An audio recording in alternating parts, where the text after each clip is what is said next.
Hello friends! In this video, I would like to walk through the things that I intend to read here in the next few weeks. I decided to build around the end of year book tag, which was originally created by Ariel Bazette. A link to her channel is in the description below this video. I also added some snippets of life around Central Ohio to send some great fall vibes your way. Okay, now back to it. Hope you enjoy. Question 1. Are there any books you've started this year that you still need to finish? First up is Things in Nature Merely Grow by Iyun Lee, which I'm already halfway through. This is a beautiful memoir where the author reflects on the facts of her son's life and his death by suicide, her second child to leave the earth in such a way. I'm also listening to the book Motherland, A Feminist History of Modern Russia from Revolution to Autocracy by Julia Yoffe, which reads as part historical account, part memoir, in which the author tells a feminist history of Russia through the real lives and remembrances of the women in her family. Next up is One Day Everyone Will Have Always Been Against This by Omar El-Aked. I haven't started this one yet, but it is a part social justice historical book as well as part memoir that has been described as a stance we're undergoing a shift in this so-called rules-based order.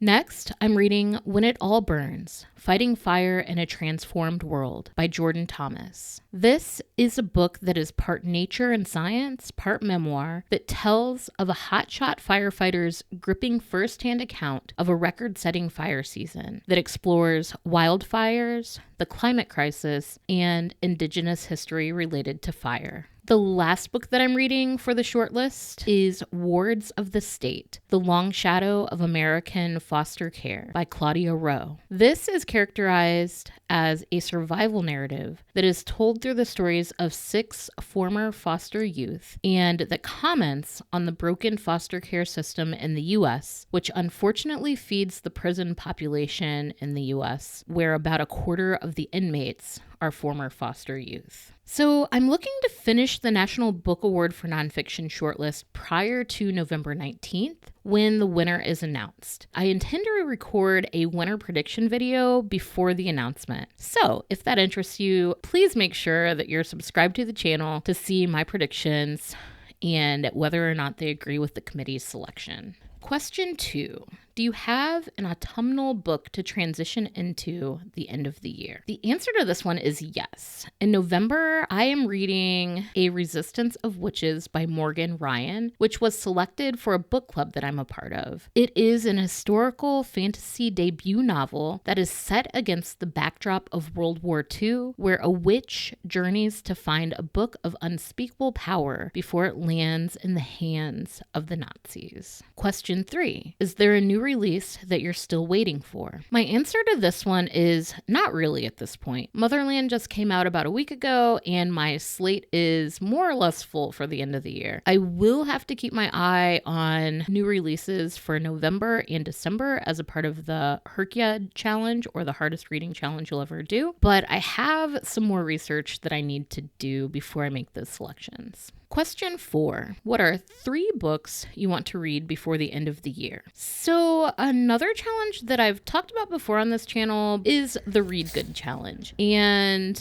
as a part of the Read Good Challenge, I have 3 more prompts that I need to complete before the end of the year. One of those is February's prompt for Flamuary, which is to read a book with a flame on the cover. And I plan to use One Day Everyone Will Have Always Been Against This for that prompt, as there's a flame coming out of the missile on the front cover. For July's translation prompt, I want to read The Traveling Cat Chronicles by Hiro Arakawa, which is about a cat and its owner that take a road trip across Japan to visit longtime friends. This book has been translated from Japanese and promises to tell a story of the true meaning of courage, gratitude, loyalty, and love. Finally, I still have to complete the Booker author prompt, which is one where we have to read a book by a Booker Prize nominated author. I chose to read The Handmaid's Tale. After having viewed the TV series, I think it would be really neat to read the classic classic by Margaret Atwood that has been deemed by the New York Times as the patron saint of feminist dystopian fiction. Since I've already talked about the Flamuary prompt as a part of my nonfiction shortlist reading, I selected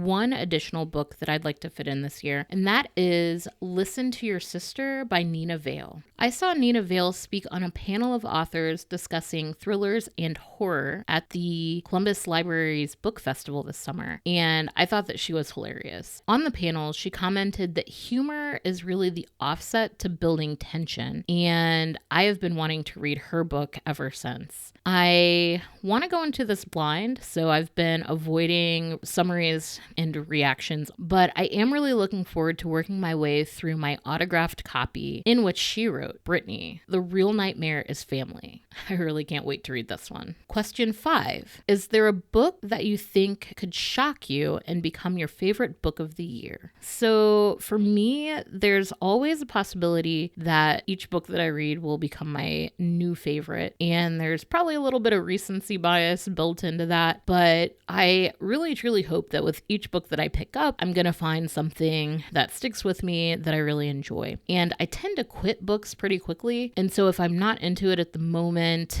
typically just kind of put it down. So while I don't have any one book selected, I secretly hope that each and every book that I pick up is going to shock me and become my favorite of the year. All right, and then for question 6, have you already started making reading plans for next year? So one of my fatal flaws is that I'm always thinking about what comes next. I recently started the hardest reading challenge you'll ever do, round 2, or Herkyed 2, which runs through July 6th, 2026. And that will likely make up most of my reading for the first part of the new year. I'm hoping that there is an equally engaging round 3 that will start mid next year. And if there is, then I'll definitely be participating. It's fun, even though I don't have high hopes of actually finishing the challenge in its entirety by the July 6th deadline. I have had so much fun with it so far. I really can't imagine the rest of my reading year without it. I also really enjoyed the Read Good challenge this year, and I saw in a recent video that Ben is planning to run a new cycle for 2026, so I also want to participate in that again. I also have a number of reading challenges that I'm in the midst of that I'm tracking on the story graph, but most of these are not time-bound challenges. They're more things like reading all of the Newbery Award winners, or all of the well-read Black girl book selection, or reading through an author's entire backlist. So those are things that I'm tracking and that will continue to occupy my reading as well,